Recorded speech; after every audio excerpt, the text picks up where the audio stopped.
attach my lanyard to a live friction primer. Gun number 1, ready! Well, good morning to you. Good morning. And where are we today? Oh my goodness. We are in Savannah again. I love it here. It's just so beautiful. Little warm, but right now I think it's warm everywhere. So I'm excited to be here. But today we're at the Fort Jackson location. We didn't come here last time we visited, but we have a special treat because my niece's Girl Scout troop from Ohio is visiting. So we joined up with them today and they're going to be touring here. So that should be a real treat. My sister and 2 of my nieces came with the Girl Scout troop, so we're going to spend the week with them doing all kinds of activities. I'm excited. We did get to see last time we were here and we took a boat tour, they did a cannon, and that's about what we saw of everything. But today we'll actually tour the fort, which is behind Brett over that way. And they'll be doing the cannon again and going over everything with us. But what else? You got any excitement to add to this, Brett? Oh, we're just waiting on the bus to show up. And there's a couple cannons here. They got some cool things, and behind you there's some restrooms to get you started. There's a placard here, and here's the depot. Depot. So here's the Tybee Depot. That's where we have to go and pay. And then the Fort Jackson is actually over here. And the river is just beyond the hedgerow there. You can't see it. Where the flag is, they'll shoot cannons out across the water there. Usually for the riverboat. But they'll be doing that for the Girl Scouts this morning. And can't wait to hear about the historicals of this cool place they called Old Fort Jackson in Savannah, Georgia. This line only. You are with me. When I yell the command of forward march, you lift over your left foot, follow it with your right foot. Very similar to walking. Forward march. By file. To the right. March. Follow me like ducklings. I like it.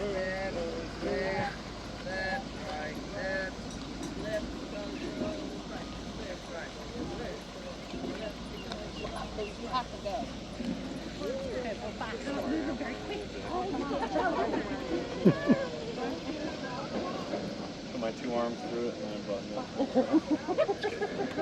How long have you been with the Girl this Scouts? line, you guys are with me. So, same thing. Who are you? I am Private Noah Davis. Hello, everyone. You guys are going to start with me. Don't worry, you'll get the full experience today. So we'll head inside, we'll begin our portion, and then we'll send you off to bed. Are we going to start with our left foot? Yeah, same thing. Attention platoon. Forward march. Left. Left. Left. Right. Left. Left. Good job, Madeline. Very good. Well, hello everyone. I'm Private Noah Davis and welcome to Old Fort Jackson. Now, the reason that Fort Jackson was built at this location is very obvious. Let's look across the river here. What's that landmass over there?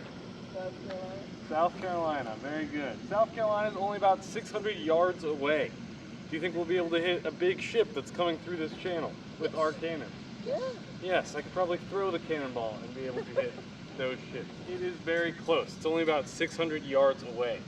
This fort is originally built here between 1808 and 1812. The War of 1812. It starts in what year? 1812. Good job, you guys studied. Yes, in 1812.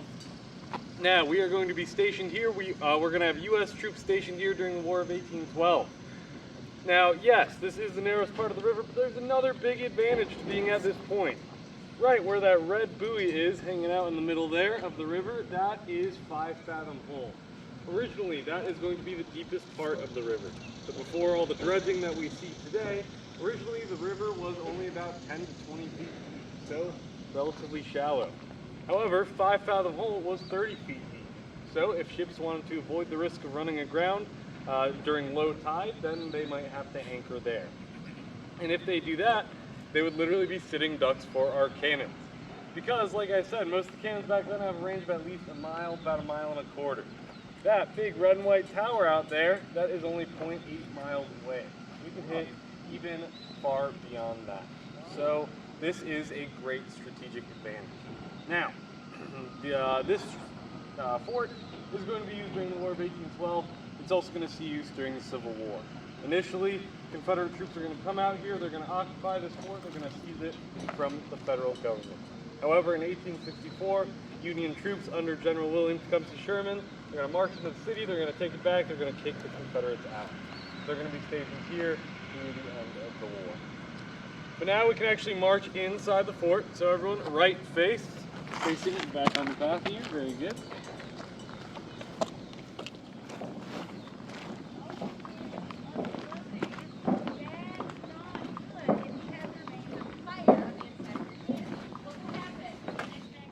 When us Union troops came out here to retake this fort from the Confederates left some of their payroll behind. So I was able to seize it.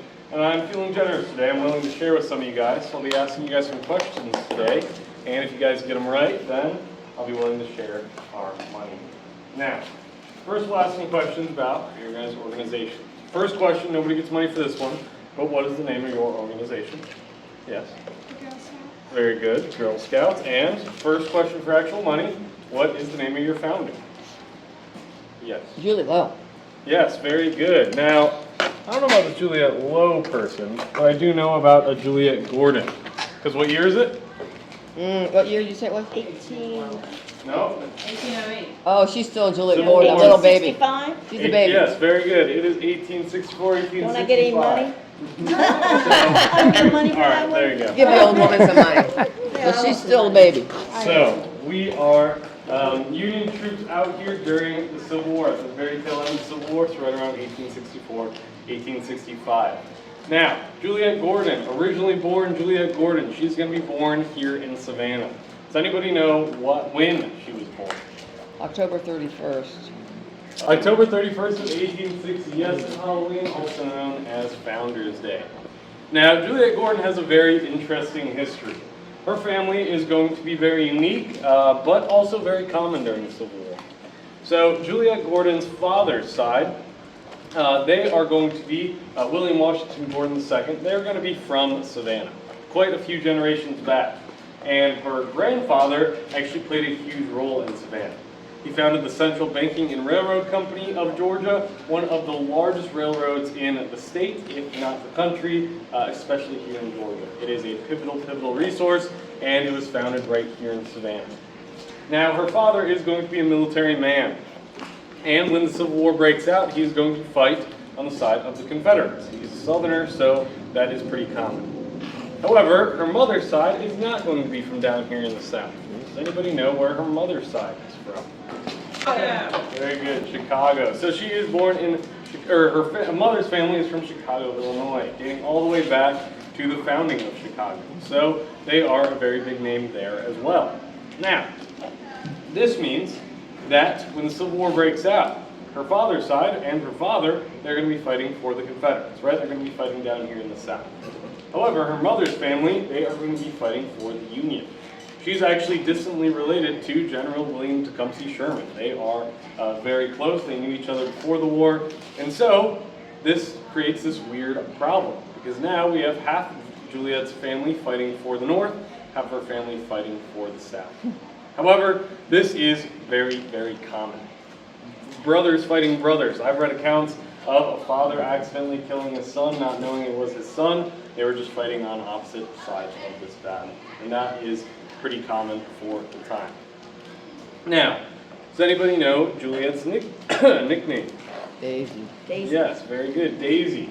Now, I've read a couple accounts of who she gets it from, whether it's her uncle or her brother. But they used to call her Crazy Daisy when she was a kid, and so it stuck with her through her whole life. But she was a very active kid, and here in Savannah, she had a pretty active life, because things here in Savannah were pretty interesting.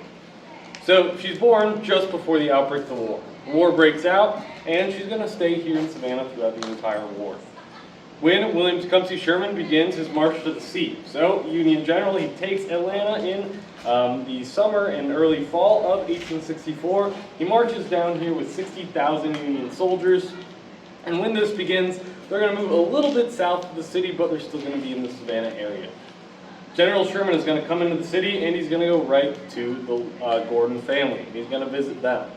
He's going to visit them, and he's going to bring things that Juliet probably hasn't had in a while. Something like sugar. Can you imagine not having sugar for years because of the Union blockade off the coast? Oh, yeah. It was probably very expensive or impossible to get. So she got to try that. Now, this is going to be Juliet's first time meeting General Sherman. And there's this kind of unique tale. So down here in the South, there's this tale that parents would tell their kids. And they would say, they would refer to General Sherman as that old devil Sherman. They would say that if you didn't behave, that old devil Sherman would come and get you. Now, Juliet, she meets General Sherman, and she's kind of confused. She does a little loop around him. She goes, well, where's his tail? I was told that he was a devil. He just looks like some normal guy. So she does find out that General Sherman is, in fact, just a normal guy. Now, after this, General Sherman is going to send her family up to Chicago, where they're going to ride out the rest of the war. Later in life, Juliet is going to go on to found the Girl Scouts. And what year does she do that? Yep. 1912. Very good, in 1912. So, she founds it in 1912. She goes over to England. She meets the founder of the Boy Scouts, Robert Baines Powell. She sees this organization. It already has 30,000 members in the United States at this time. And she realizes that girls need something like this. So that's what she's going to do. She's going to rush home back to Savannah, and she's going to found the Girl Scouts. And we're lucky that she does it at that time, because the Girl Scouts are going to be founded in March of 1912. And Juliet had tickets to go on the Titanic. And the Titanic goes just the next month, in April of 1912. And it goes and sinks.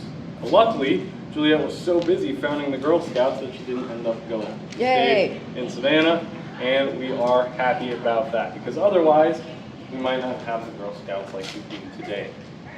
Now, the Girl Scouts back then is absolutely revolutionary. This is going to be the first time an organization for girls like this is going to be made. Back then, especially during the time that she creates this, women didn't have a lot of freedom, a lot of autonomy. So they were not really having their own life a lot of the time, always relying on the men in their family, maybe having a social life, but that's about it. However, the Girl Scouts are going to go on, they're going to teach these skills that are going to be very valuable for these women, not just at home, not just on the home front, but also that will go on to help our country.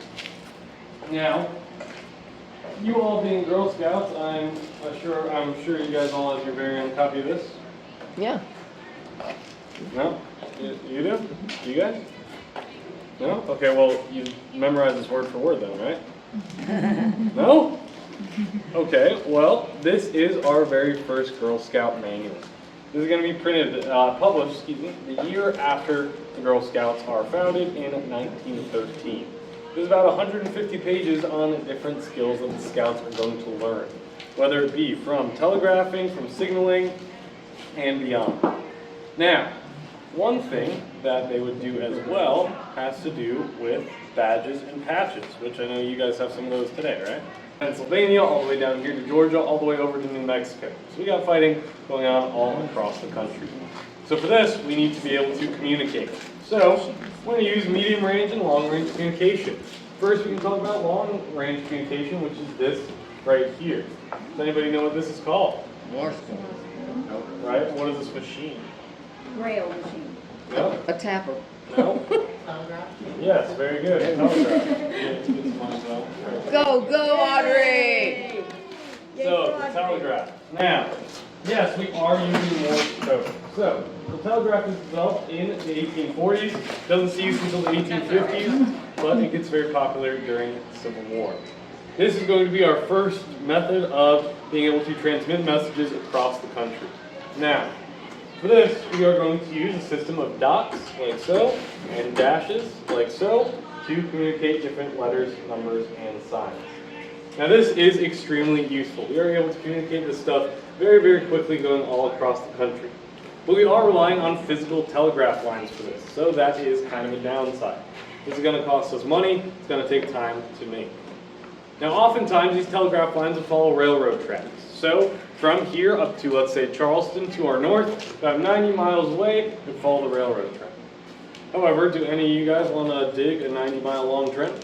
No. No, probably not. I don't want to either. So we're going to be hanging these lines, just like we have phone lines or electric lines today, same thing back then.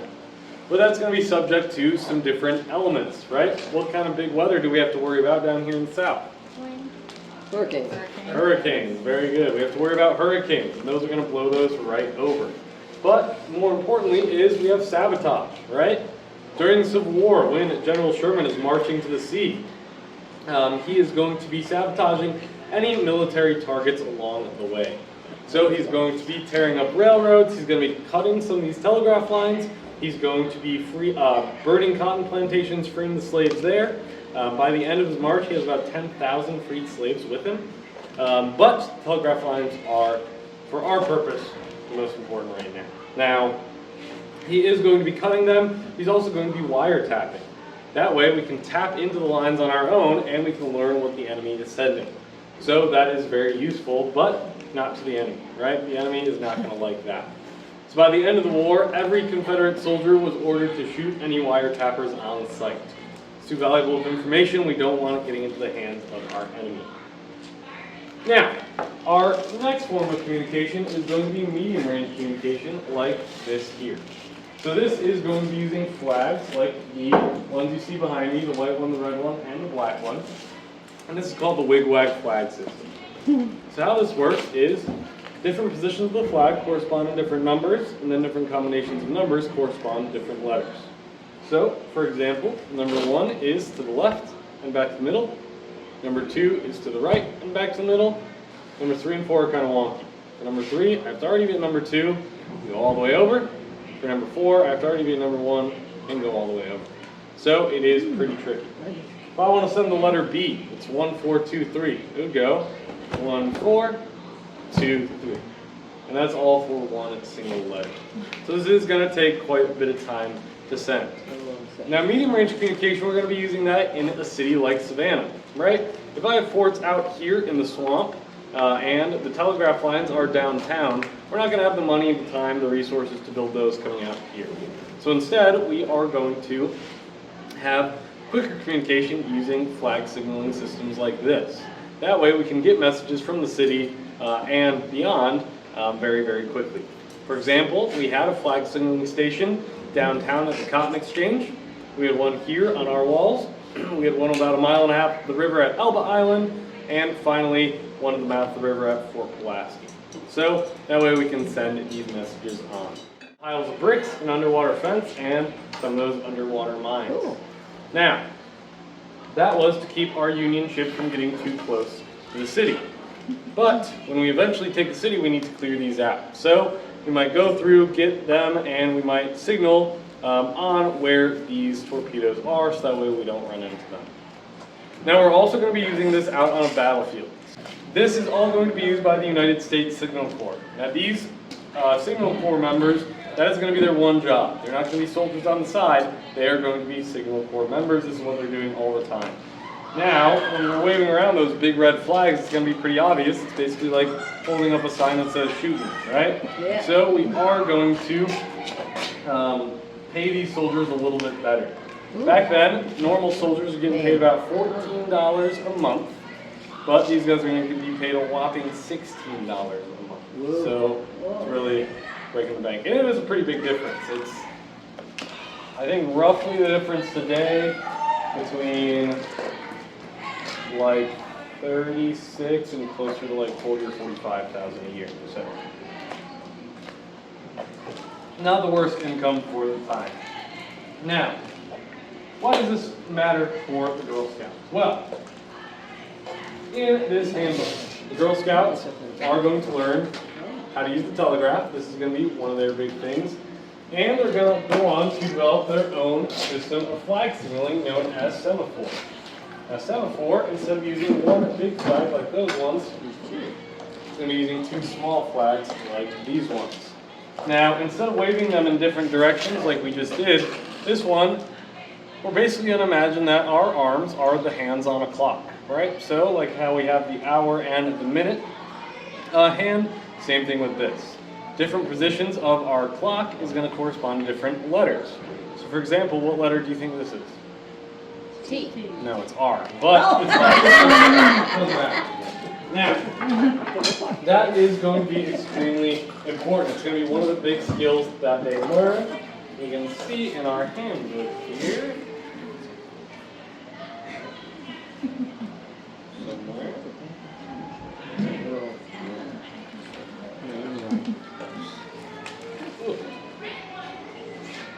So, you can see a little old picture of what this original system might have looked like. So, using those flags just like that to send on different signals.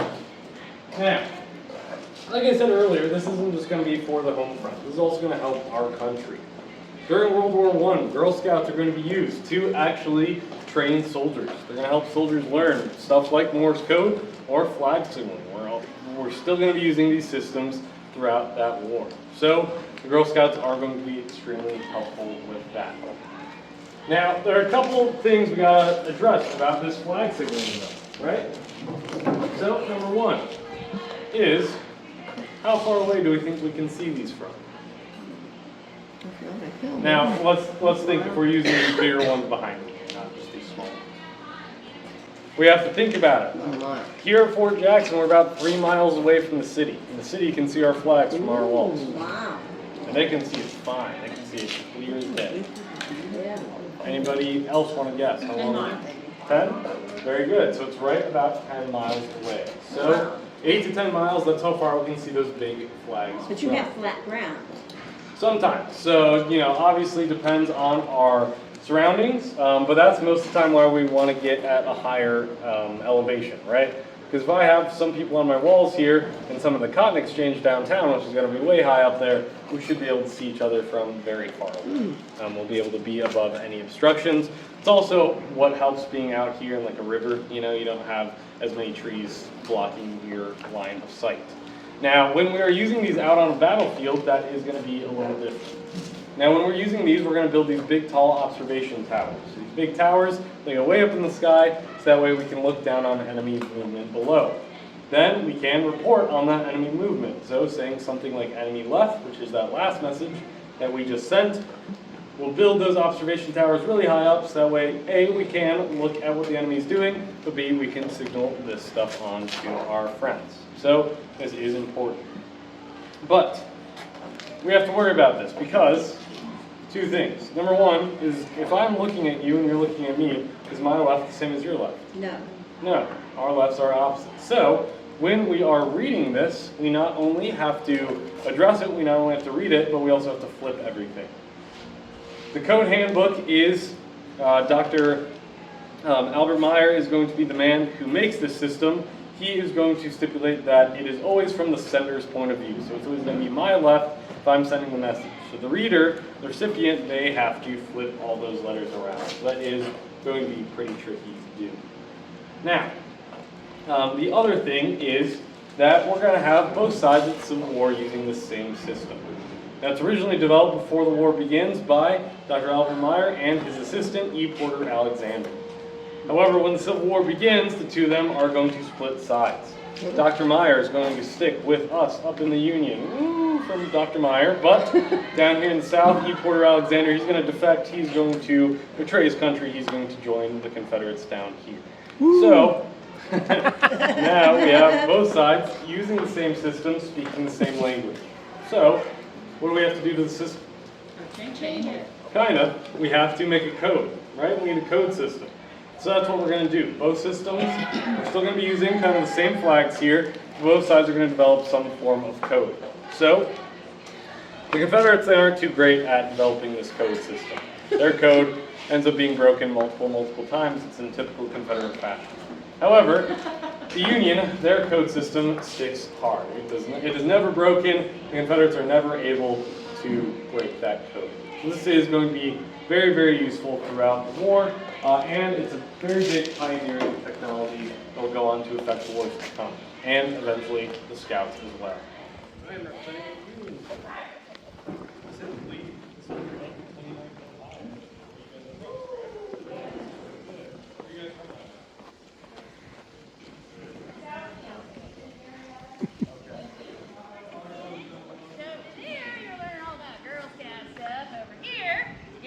learning about serving as a soldier, and very specifically in a fort. Well, you're not first surrounded by lots of cannons. It's a big job here, firing cannons. Just thankfully we're being nice and letting you play with the little one. The cannons upstairs weigh several thousand pounds, so moving them forwards and backwards is very, very difficult. So a 6-man gun crew, 1.5 to 2 minutes per shot. Versus this little fella, or really any example of light artillery, so the cannons that are light enough you can actually take on a Civil War battlefield. You would use a 5 to 7-man gun crew, and they could load and fire every 15 to 30 seconds. That is a potential of 2 to 4 shots per minute. And if you do that for multiple minutes, you can imagine how hot that cannon is going to get. So our simulated drill, in addition to, pretending to fire, pretending to load and fire the cannon, we're having to clean it as if we've already fired it. The more you fire it, the hotter it gets, as well as the dirtier the inside of it would get. So that's actually why cleaning the cannon before you load the cannon is very, very important. All right, now how many girls do I have? I see one over there. 4. Oh, we only have 4 girls. It was not a very even division. No. Oh well, I guess the adults can play too, but I guess let's start with the girls and then the adults can play with the cannon. All right, so my 4 girls, if you'll join me. Now, I will serve as the gunner, in addition to being your artillery instructor. So I'm Quartermaster Sergeant McDonough. That makes me your supply sergeant. Keep in mind, somebody has to make all of this stuff, and somebody has to do the paperwork to order and distribute all of this stuff. So yeah, I'd be doing that kind of thing, I guess, historically. All right, so girls, I need 2 per wheel. So all 4 of you are going to march forward, but basically I need 2 to the right and 2 to the left wheel, however you want to divide yourselves. So forward march. And we'll distribute equipment. 2 per wheel, so 2 over there, 2 over here. Oh.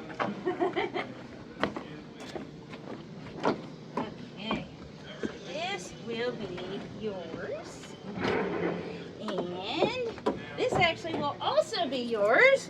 Because we have such a small gun crew, you actually have to serve your own ammunition. So in addition to cleaning the cannon, you also have to run backwards and forwards to get the ammunition out of that box. All right, so still distributing equipment. Okay, so you're going to wear this as a necklace. And then this is going to be, it's like a 1-finger glove that you are using to cover your left index finger. There you go. And then you're going to wear this as a belt. So just as you see me wearing a belt, put it on like that. All right, I believe, oh, I haven't handed you yours. This is yours. Okay, now I think we have all of our equipment. All right, by hand, to the rear, march. So I'm the one that's kind of serving as the rudder, but technically y'all would be the ones providing the brute strength to move it backwards. So you would actually be facing towards the enemy, and you're going to use whichever hand is closest to the wheels. You're going to use that to grab onto the spokes to help rotate the cannon wheels backwards and move the whole cannon backwards. All right, so by hand, to the rear, march. All right, halt. Okay, so let me describe what cannonball you're going to get. Because there's actually 3 choices back there. All right, so the most likely that we would use here would be canister. The canister looks like a tin can painted black. It would have 148 bullets on the inside of it. It's basically people shot instead of buckshot. So there's going to be those 148 bullets going that way. They're only capable of about 250 yards. So that's 2.5 football fields. But very effective at close range. All right, so load, canister, 200 yards, load. Now you have to clean the cannon before you get the ammunition. Now you are covering the vent with that 1-finger glove. Each and every one of these cannons, you have a small hole in the rear of the cannon that allows you to eventually ignite the gunpowder so you can fire the cannon. But it's kind of a vulnerability when you are cleaning and loading the cannon. So what you are doing by covering that the entire time that the 1 and the 2 are cleaning and loading the cannon, you're trying to starve embers of oxygen. So the whole time that they're cleaning and loading, you have your finger on that hole. You don't take it off until I tell you to, so put the finger there. All right, so you're going in with the worm. The worm is a double corkscrew. So you have these teeth that are to grab on to any remaining debris from the last time we fired the cannon. Once again, we got to clean the cannon before we load the cannon. So you're sticking the scary into the cannon as far back as it'll go. And once you get it all the way to the back of the cannon, you have to give it a twist in the direction those teeth are pointed so that the teeth can pick up on any of that debris. And then you're going to pull that back out again. Now at the same time, the individual with the sponge, it's kind of like a kitchen sponge, so it absorbs water, and in this case you're using it for cleaning. All right, so you are sticking that into the bucket. So you gotta get your sponge down and then use it to clean the cannon. All right, so you stick it in the bucket first. So in your case, pretend water. I assume your Girl Scouts don't want a dirty water shower. No. Now, when I actually go to fire the cannon, I actually put it in a bucket with real water and fling off the access. But yeah, you probably didn't want gunpowder water. It smells. All right, so you're going to pull that back out of the bucket, and you are going to put that into the cannon, and you're going to push it all the way to the back. So imagine the whole of that carpet on that sponge being down, and it is to clean all the interior of the cannon. So you're hoping that it'll put out any remaining embers. So imagine we just fired it. There's still smoke, there's remains of fire, and the more you fire the cannon, the hotter the cannon is going to get. So the water in the sponge is also to cool the inside of the cannon. Because eventually the cannon could actually get hot enough that the cannon heat itself could maybe ignite your gunpowder. With all of these being muzzle loading, that's not good. That means you're working the front end, the dangerous end, so if something goes wrong, parts of you are going downrange. Okay, so you're going to give that a twist. We just tell ourselves it cleans the inside better. The direction doesn't so much matter like it does with the worm. All right, then you're going to pull that back out again, and you actually have a 2-part tool. Now, you also have to serve ammunition, so you're going to have to put your worm off to the side. I mean, I guess technically you could run back there with it, but that's slightly awkward. So you're going to go to that box, and let me assist you since you don't know what any of them look like yet. All right, so the canister, once again, looks like a shotgun shell, and basically is. And it weighs 10 pounds, so apologies, it weighs so much. So this goes into your bag. So that's the purpose of the bag. You don't want to just carry explosives in your naked hands. It's not really a good idea. So the bag is held to protect it. Likewise, the box is so far back because your own cannon can throw off embers. What happens if embers lands in this box that could fit 8 cannonballs? You're gonna have a lovely daisy chain, right?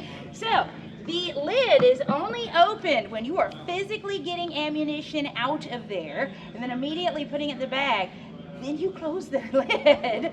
And often cannons aren't just firing one by themselves. You often are in a battery of cannons. So you might have cannons on either side of you. And likewise, their embers could perhaps land in your box. So you're being very, very cautious with your explosives. And by the way, I did not just hand explosives to your Girl Scouts. That would be ill-advised. Plus, technically, you have to be 21 years of age to handle explosives. So it would actually be illegal for you to hand you explosives. All right, so you're going to carry that back to your position. I know, I'm sorry. Cannonballs are heavy. This cannon's a 12-pounder. Imagine how much more the ones upstairs weigh. All right, so you're going to take that out of the bag, if you can, and you're going to put the bag of gunpowder in first. The cannonball always has to face towards the enemy. Things don't work well if you load them backwards. So if you put it in cannonball first and gunpowder towards the enemy, it's never going to go off.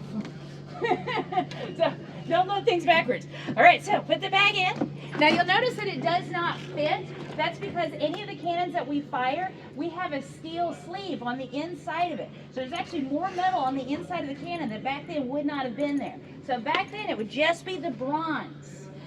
But today we have a shiny stainless steel sleeve to serve as extra protection so the cannon doesn't explode. That's why the original cannonballs, or at least original size cannonballs, don't fit. All right, so if you'll kindly put that back in your bag, and rather than making you carry that all the way back there, you could just take off the bag and leave it off to the side. So we're pretending that the projectile is still in the front of the cannon. Where does it need to be when we fire? All the way to the back. Once again, this is muzzle loading. All right, so this is actually the most dangerous part of your job. So that's actually probably why you have the two-sided tool, that you have the sponge that you clean it with, and then you're the one loading the cannon. So hopefully you know that you cleaned it properly, that you definitely put out any embers, that you definitely dissipated the heat, so you feel safe, right?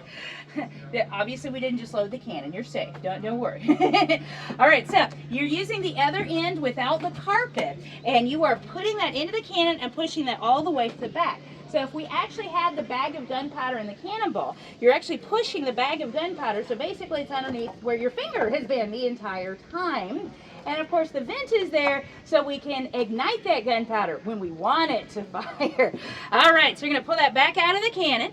Next we have to move the cannon forward. And before we do that, if we were, now we're gonna be gentler than that, but if we were to just ram the cannon into the wall, that might actually cause your cannonball and your gunpowder to go forward.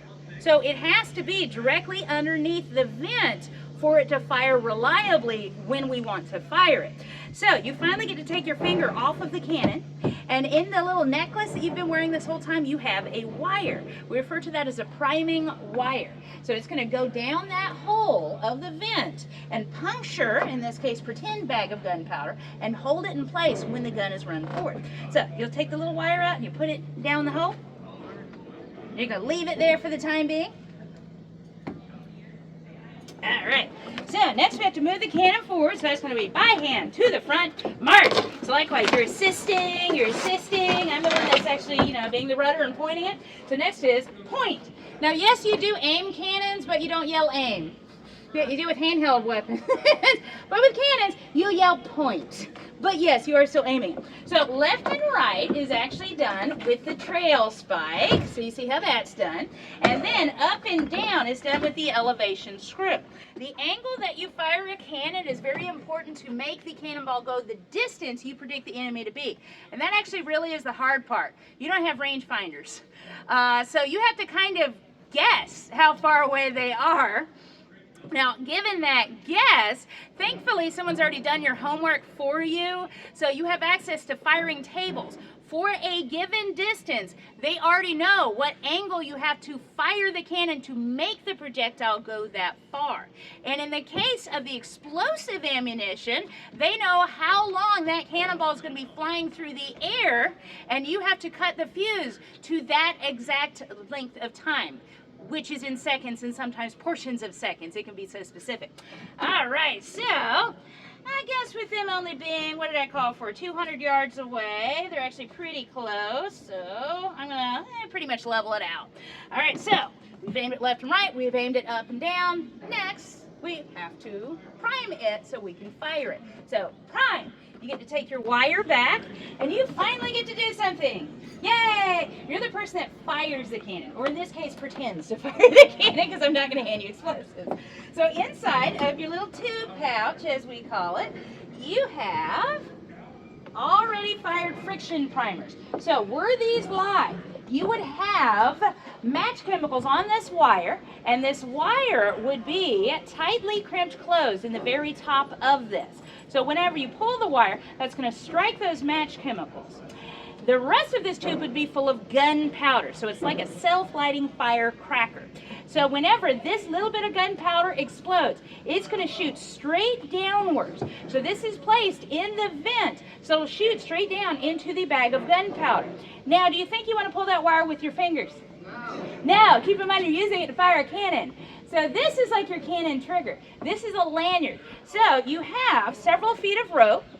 you have a little hook that goes through the loop of wire, and you have a wooden handle that you're actually hanging on to. This makes sure that you're beside the cannon, not behind it. So everybody else on the gun crew, so the other 3 of you, not you number 4, the other 3 of them would just have to remember to not hold on to the cannon, not be too close to the cannon. You need to be 18 inches outside of the wheels so that in case of recoil, you don't get run over by your cannon.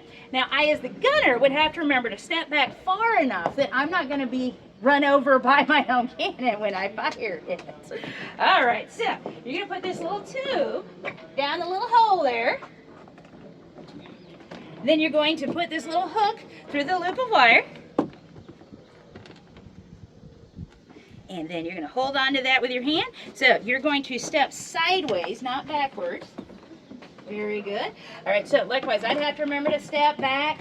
Now, I still want to be directly behind my cannon because I want to watch the effect of my shot so I know how to better aim it next time. Because once again, particularly the distance is very, very difficult historically for us to predict since you didn't have rangefinders, GPS, any of that kind of thing. All right, so next thing I'm going to yell is gun number 1 ready. Now eventually when I actually go to fire the cannon, that's going to be a very important order because what comes after that? Fire.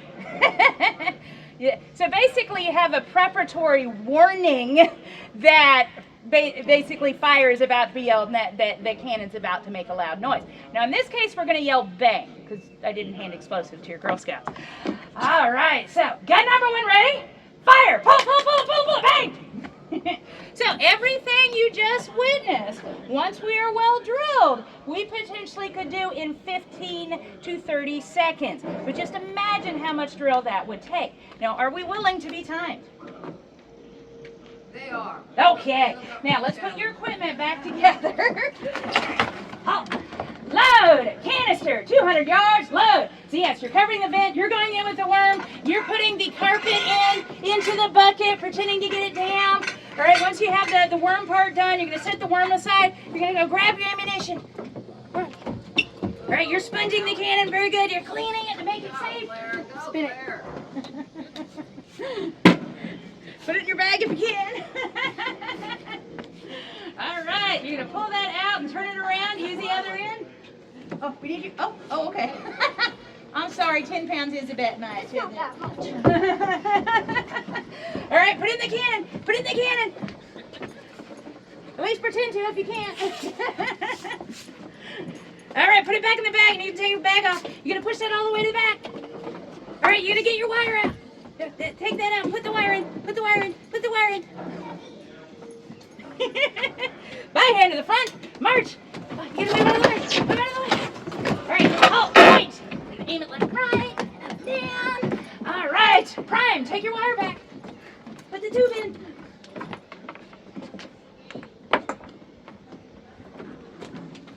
All right. Gun number 1 ready? Fire. Bang. I got 1 minute and 22 seconds.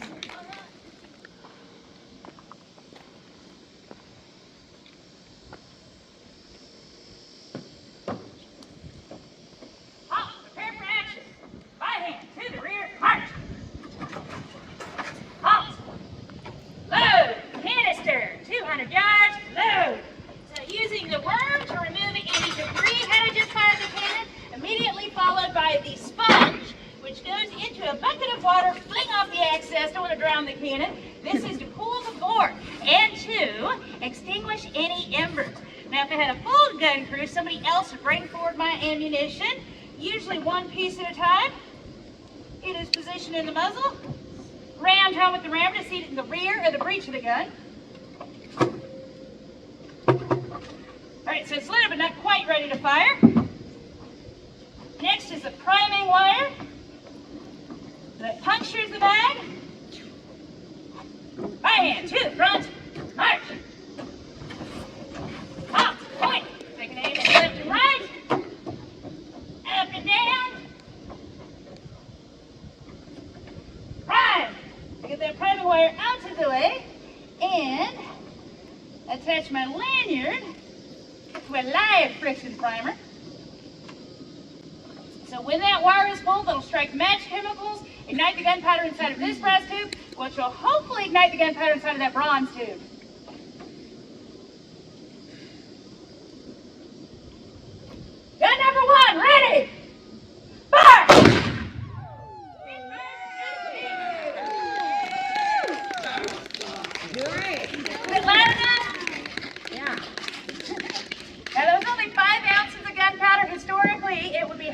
pounder, 8 ounces.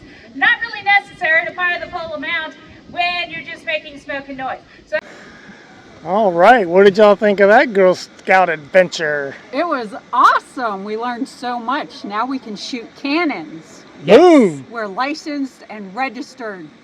Are we? No. Yes. Yes. No. Yes. I don't know, but we're going to shoot cannons.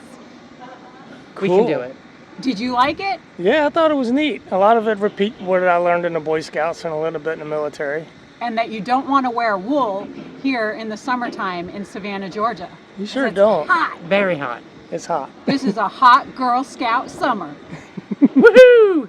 All righty, thank you, ladies. On to our next adventure soon. We'll check out the scenery here on our way out. Right down there is the port of Savannah. Yeah. Well, This is Fort Jackson they might be packed away.